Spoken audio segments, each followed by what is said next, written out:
السلام علیکم. Hello every one.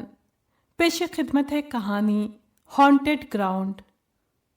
یہ واقعہ حقیقت پر مبنی ہے جو کہ میرے ابو کے ساتھ پیش آیا. پہلے کا وقت تھا تو اتنی ڈیولپمنٹ نہیں تھی، کچی آبادی تھی، تو اکثر رات کے اندھیرے میں کچھ ایسے واقعات رونما ہوتے رہے جسے فراموش کرنا ناممکن ہے. آج سے کئی سال پہلے جب ابو امی کی نئی نئی شادی ہوئی تھی، اس وقت ابو ایک ٹھیکیدار کے پاس مزدوری کرتے تھے، جس کی وجہ سے اکثر رات میں دیر سے گھر واپس آیا کرتے تھے. اسٹاپ سے اتر کر گھر آنے کے لیے کافی پیدل چلنا پڑتا تھا. پہلے میدان آتا تھا جسے کراس کر کے روڈ کے ساتھ گلیوں کا سلسلہ تھا. انہی گلیوں میں سے میدان کے عین سامنے والی گلی میں ہمارا گھر تھا. کہا جاتا تھا کہ اس میدان میں کچھ عجیبی چیزیں ہیں. آبادی سے پہلے یہ میدان جھاڑیوں سے آباد تھا، اور آبادی نہ ہونے کی وجہ سے لوگ اپنے مردوں کو اسی میدان میں دفنایا کرتے تھے.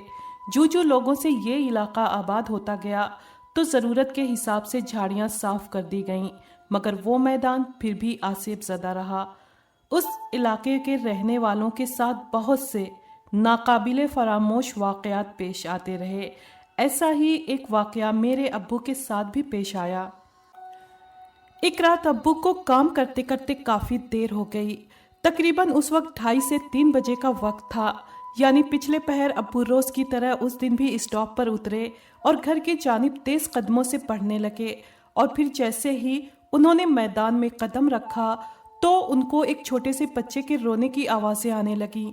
ابو کافی گھبرا گئے کہ اس وقت ایک چھوٹا سا بچہ کیوں رو رہا ہے. کہیں اس بچے کے ساتھ کچھ غلط تو نہیں ہوا، کہیں کوئی اسے چھوڑ کر تو نہیں چلا گیا. ابو ابھی اسی سوچ میں تھے اور ان کے کاندھے پر ایک ٹول باکس بھی تھا. کام کرنے کے لیے ابو ٹول باکس بھی اپنے ساتھ لے کر ہی آتے جاتے تھے، جو کافی ہیوی ہوتا تھا.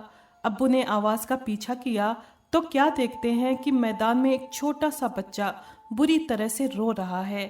وہ بچہ بہت چھوٹا تھا، بہت ہی چھوٹا بچہ اتنی رات میں میدان میں اکیلا کیسے ہو سکتا ہے. ابو اسی خیال میں اور کنفیوژن میں تھے، لیکن ابو کو سمجھ نہیں آ رہا تھا کہ وہ اس بچے کی مدد کیسے کریں. اتنی رات میں اس بچے کو اکیلا روتا بلکتا چھوڑ کر کیسے جائیں. بہرحال بہت سوچنے کے بعد ابو نے فیصلہ کیا کہ اس بچے کی مدد کرنی چاہیے اور صبح ہوتے ہی بچے کو اس کے والدین سے ملوا دیا جائے، یعنی پولیس کی مدد سے بچے کی مدد کی جائے. ابو لگاتار سوچ رہے تھے کہ پتہ نہیں اس بچے کے ساتھ ایسا کیا ہوا ہوگا. اسے کون یہاں چھوڑ کر چلا گیا؟ اس کے ماں باپ کہاں ہوں گے اور ان کے دلوں پر کیا بیت رہی ہوگی؟ وہ کس حال میں ہوں گے؟ اتنے سوالوں کے ساتھ ابو اس بچے کی طرف بڑھے اور جیسے ہی ابو اس بچے کو گود میں اٹھانے لگے تو کیا دیکھتے ہیں کہ وہ بچہ دھیرے دھیرے بڑا ہوتا چلا گیا. ابو اس کے بالکل قریب کھڑے تھے. ابو کے کاندھے پر ہیوی ٹول باکس بھی تھا. وہ وہیں ساکت کھڑے ہو کر اسے دیکھتے رہے. وہ اپنی جگہ سے ہل بھی نہیں پا رہے تھے. ایک چھوٹا سا بچہ اچانک اتنا بڑا کیسے ہوتا جا رہا تھا؟ اتنا بڑا کہ اس کی لمبائی کا اندازہ لگانا اب تو ابو کے لیے ناممکن سا ہو گیا تھا. وہ تو حد درجہ بڑا سے بڑا ہوتا چلا جا رہا تھا. ابو کی سانس حلق میں اٹک چکی تھی، جسم انتہائی بھاری ہو چکا تھا. ٹھنڈی ہواؤں کے باوجود پسینے سے شرابور ہو چکے تھے. چیخنا بھی چاہا تو حلق سے آواز نہیں نکل رہی تھی. کسی کو مدد کے لیے پکارنا چاہتے تھے، جیسے آواز نے ساتھ دینے سے پوری طرح سے انکار کر دیا ہو. خوف کے مارے قدم زمین پر جم گئے تھے. بھاگنے کا سوچتے رہے مگر قدموں نے ذرا بھی ساتھ نہ دیا. آیت الکرسی پڑھنا چاہا مگر الفاظ تو زبان سے ادا نہ ہونے کی قسم کھائے بیٹھے تھے. ابو عجیب حالت میں تھے. وہ جو کچھ دیر پہلے ایک چھوٹا سا بچہ تھا، اب ناقابل حد تک بہت لمبا انسان تھا. انسان کہنا ہی غلط ہے، وہ تو کچھ اور ہی ہوائی وجود تھا. جیسے ہی وہ ابو کی طرف جھکا تو ابو نے اپنی تمام تر ہمت کو اکٹھا کیا اور لاحول پڑھ کر کاندھے سے ٹول باکس میدان میں ہی پھینکا اور زور زور سے بھاگنا شروع کر دیا. بہت تیز بھاگتے بھاگتے انہوں نے بڑی ہمت سے میدان کراس کیا اور گرتے پڑتے گلی میں داخل ہوئے. اور پھر کچھ حلق سے آواز نکلی تو ابو نے زور زور سے چیخنا شروع کر دیا تو گلی کے کچھ آدمی ابو کے چیخنے پر اپنے اپنے گھروں سے باہر نکلے اور وہ لمبا چوڑا وجود اب ابو کے پیچھے پیچھے آ رہا تھا۔ گلی کے کافی لوگوں نے اس وجود کو ابو کے پیچھے آتا دیکھا تو سب لوگ پریشان ہو گئے کہ کوئی انسان اتنا لمبا کیسے ہو سکتا ہے۔ یقیناً کوئی اور ہی مخلوق اور ہی چیز ہے، کیونکہ ایک نارمل انسان کا قد اتنا لمبا نہیں ہو سکتا۔ اب گلی کے سارے لوگ پریشان تھے کہ اگر وہ چیز گلی کے اندر داخل ہو گئی تو کیا ہوگا؟ گھر میں سب کے بیوی بچے ہیں، سب ڈر جائیں گے۔ کیسے اس کو گلی کے اندر آنے سے روکا جائے؟ اور وہ گلی کے باہر کھڑا ابو کو لگاتار گھور رہا تھا۔ ابو مارے ڈر کے گلی میں آتے ہی بے ہوش ہو گئے تھے۔ کچھ آدمیوں نے ابو کو سنبھال کر ایک چبوترے پر لٹا دیا تھا۔ ابو کے والد یعنی میرے دادا جان ایک روحانی عالم تھے۔ دادا جان نے اونچی آواز سے دعائیں پڑھنی شروع کر دیں تو کچھ ہی لمحے ہی گزرے تھے کہ وہ چیز اچانک غائب ہو گئی، اور پھر لوگوں کی مدد سے دادا جان ابو کو گھر لائے اور ساری رات جاگ کر ان پر دم کرتے رہے۔ محلے کے تمام لوگ دادا جان سے اپنے بچوں پر دم وغیرہ کروانے آتے تھے۔ نظر بد یعنی بری نظر جھاڑ بھی دیا کرتے تھے۔ دادا جان روحانیت سے تعلق رکھنے کی بنا پر محلے میں خاصے مشہور بھی تھے۔ اس واقعے کی وجہ سے ابو بخار میں کئی دن تپتے رہے۔ دعا پڑھ کر دم کرنے کی وجہ سے ابو کی طبیعت کافی بہتر ہوتی چلی گئی۔ دھیرے دھیرے ابو پھر سے نارمل زندگی کی جانب آ گئے، لیکن پورا محلہ خاصا پریشان تھا، کیونکہ اس طرح کے واقعات کا ہونا تو آئے دن کا معمول بن چکا تھا۔ آئے دن کسی نہ کسی کے ساتھ اس طرح کے واقعات ہوتے ہی رہتے تھے۔ ہر شخص رات کے وقت میدان سے گزرنے میں خوف کھاتا تھا۔ ہر روز کوئی نئی بات سننے کو ملتی تھی۔ محلے کے لوگوں نے مل کر دادا جان سے بات کی تو دادا جان نے محلے اور میدان کے بیچ میں دعا پڑھ کے حصار کر دیا اور بے جا ضرورت رات کے وقت گھر سے نکلنے کے لیے منع کر دیا۔ جہاں تک میں اپنے ابو کو جانتی ہوں، وہ ایک سچے اور نمازی انسان ہیں اور کافی بہادر بھی ہیں۔ ابو کا اس وقت کام کچھ ایسا تھا کہ رات دیر سے ہی گھر آنا ہوتا تھا، اور راستہ وہی تھا کہ میدان سے گزر کر گلی میں آنا پڑتا تھا۔ میدان سے گزرنے سے پہلے ابو دعا پڑھ کر حصار باندھتے اور دعا پڑھتے ہی وہاں سے گزرتے۔ جاگتی آنکھوں سے بہت سی نادیدہ مخلوق سامنے نظر آتی، مگر دعا اور حصار کی وجہ سے وہ ابو کو کچھ نہیں کر پاتی تھیں۔ اس طرح کی مخلوق کو اپنے سامنے دیکھنا اور اسے لگاتار خوفناک ہوتا دیکھنا، یہ بلا شبہ ایک بہادر انسان کا ہی کام ہے۔ بہرحال میرے ابو کے ساتھ جو واقعہ پیش آیا وہ ناقابل فراموش ہے۔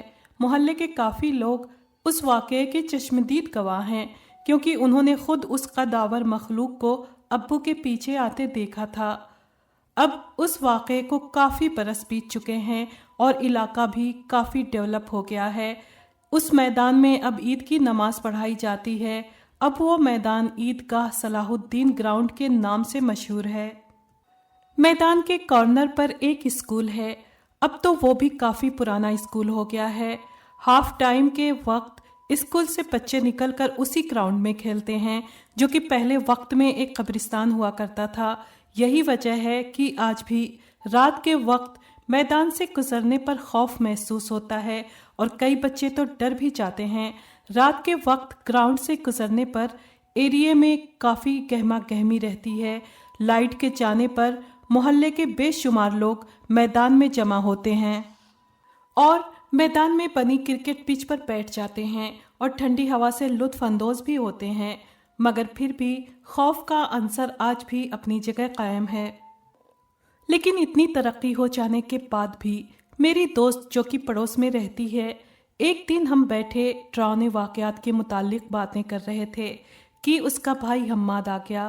ہماری باتیں سن کر وہ بھی بیٹھ گیا اور کہنے لگا، نینا آپی، چند دن پہلے میں رات میں اپنے دوست کے ساتھ فلم دیکھ کر آ رہا تھا۔ دوستوں کے ساتھ ہلا گلا کرتے وقت کا اندازہ نہیں ہوا۔ رات کافی ہو گئی تھی اور رات کا تیسرا پہر تھا۔ میں اور میرا دوست باتیں کرتے ہوئے میدان میں داخل ہوئے۔ ہم بات کرتے ہی چل رہے تھے کہ ہم نے دیکھا کہ میدان میں سرخ جوڑے میں ملبوس ایک خوبصورت بہت ہی حسین عورت میدان میں کرکٹ پچ پر بیٹھی ہے۔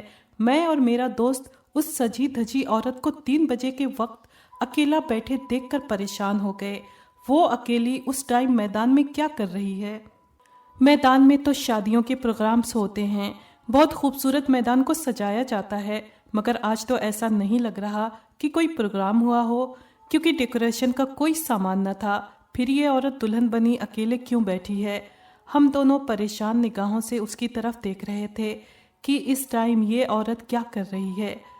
میرا دوست مجھ سے کہنے لگا، یار حماد، کچھ گڑبڑ لگ رہی ہے، یہ عورت بہت خوبصورت ہے، کہیں کوئی اور چیز تو نہیں؟ میں نے دوست سے کہا کہ یار تو بہت ڈرپوک ہے، ہمیں اس عورت کی مدد کرنی چاہیے۔ ابھی ہم دونوں اسی بحث میں تھے کہ وہ حسین و جمیل عورت دلہن کا لباس پہنے ہم دونوں کے قریب آنے لگی۔ قریب آتے آتے اس کا چہرہ اچانک ہی بگڑنے لگا اور دیکھتے ہی دیکھتے وہ خوبصورت حسین عورت بے انتہا خوفناک شکل اختیار کر گئی۔ اس دلہن کا اتنا بھیانک چہرہ دیکھ کر ہم دونوں نے ڈر کے مارے بھاگنا شروع کر دیا۔ تیز تیز بھاگتے ہوئے ہم اپنی گلی میں داخل ہوئے اور گھر کا دروازہ پوری طرح سے پیٹ ڈالا، اور جیسے ہی گھر کا دروازہ کھلا تو گھر میں داخل ہو کر گہرے گہرے سانس لینے لگے۔ ہم بہت زیادہ گھبرا گئے تھے۔ ہم دونوں کو کافی دن تک بہت تیز بخار رہا تھا۔ اپنی دوست کے بھائی حماد سے یہ واقعہ سن کر میں حیران نہیں تھی، مگر اس سوچ میں مبتلا ضرور تھی کہ اتنے سال گزرنے کے بعد بھی یہ معاملات اب تک قائم ہیں۔ ان تمام واقعات کو جاننے کے بعد میں اس نتیجے پر پہنچی ہوں کہ اس طرح کے معاملات کم تو ہو سکتے ہیں، مگر مکمل طور پر پوری طریقے سے ختم نہیں ہو سکتے، کیونکہ جب میرے ابو کے ساتھ کئی سال پہلے یہ واقعہ پیش آیا تو اس وقت جھاڑیاں اور قبریں مکمل طور پر ختم ہو چکی تھیں، مگر معاملات قائم تھے، اور آج بھی کچھ نہ کچھ ناقابل یقین واقعات پیش آتے رہتے ہیں۔ اللہ تعالیٰ نے کئی جہان آباد کیے ہیں، ایسی مخلوقات کی بھی ایک دنیا ہے، اور ہم انہیں دیکھنے سے قاصر ہیں، یعنی دیکھ نہیں سکتے۔ جانے انجانے میں ان مخلوقات کے روٹھ جانے کا سبب بن جاتے ہیں، جس کی وجہ سے ہمیں پریشانی سے دوچار ہونا پڑتا ہے۔ اگر آپ کو یہ کہانی پسند آئی ہے تو پلیز لائک اور شیئر کریں اور کمنٹ باکس میں اپنی رائے کا اظہار کیجیے۔ اگر آپ نے ہمارے چینل کو ابھی تک سبسکرائب نہیں کیا ہے تو پلیز سبسکرائب کر لیں اور بیل آئیکن کو پریس کر دیں تاکہ آنے والی ہر کہانی کا نوٹیفیکیشن آپ کو مل سکے۔ شکریہ۔